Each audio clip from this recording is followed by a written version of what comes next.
Hello, I'm Tom Gash. I'm Director of Research at the Institute for Government. Thanks, Tom. I think one of the most interesting things is the potential to join up some of the probation services with some of the employment services, particularly because a number of the larger providers are now operating on the work programme and they may also be operating on new probation contracts. I do wonder why that couldn't have happened earlier in many senses, but I do think it's an opportunity from this programme. Thanks. I think the pace and scale of these reforms creates huge amounts of systemic risk here.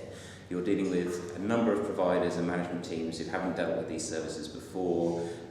There are lots of decisions being made quite quickly, which really squeezes the ability of the Ministry of Justice to test with those people using the services, those people who will be delivering them, whether they're making the right choices. Some particular concerns for me are around the split between the different levels of risk of offender. I'm not sure that's going to work in practice, and I think given that one of the challenges for this service anyway is coordinating a wide range of local providers, adding an extra player into that mix is going to be very, very risky.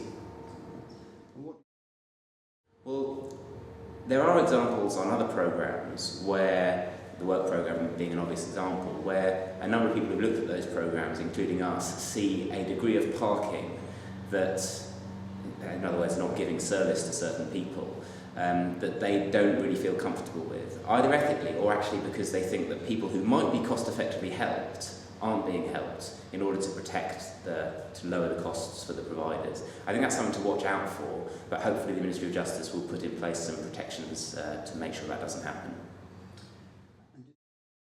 I think things like the minimum amount of capital that are included in the target operating model documentation, I think it's that documentation anyway, I think they obviously could exclude some providers, and I think that's a big risk. On the other hand, you could say that voluntary sector providers who haven't actually been commissioned that much directly from probation trusts historically will have new opportunities. The big concern for me is you've got to look at the size of the overall envelope and the overall spending on probation services, and all the indications are that's going down, and so it will be tricky for increased role for the voluntary sector. Thanks, Tom.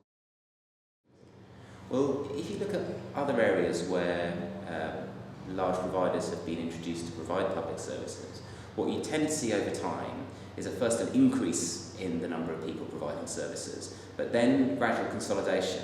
It's either as the less effective providers exit the market, or it's as some of the larger providers try to reduce the amount of competition they face and try and consolidate their gains. I think the department needs to be really confident that it's keeping a good eye on the health of the market overall. Are new good providers coming through? Are the providers that are winning more share of the overall probation service market actually the ones who are performing best? So I think quite a risk of consolidation over time in this space, particularly if the Ministry of Justice doesn't protect its own knowledge about what works and what's effective and who's effective in providing services.